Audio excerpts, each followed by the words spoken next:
خاطرك في اكل مكسيكي ما يحتاج تروح المكسيك، تشي جاب لكم الاكل المكسيكي لجده. تعالوا نجرب ونبدا باول حاجه الكاساديا الدجاج. مره متحمس، شوف كيف حشوه الكاساديا الدجاج. واو، محبين الدجاج لا يفوتكم التشيكن تاكو.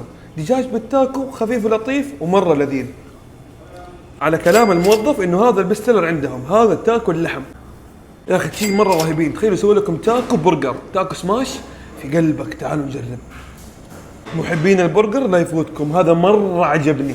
شويه ليمون مع البايتس، شوفوا كيف خفيفه ولذيذه. بيريا ناتشوز، الطلب هذا ما يبغى له فزلكه، عباره عن لحم مع الناتشوز مع الصوصات. وغوص يا مدير واسمع صوت القرمشه. لقمه مليانه بروتين.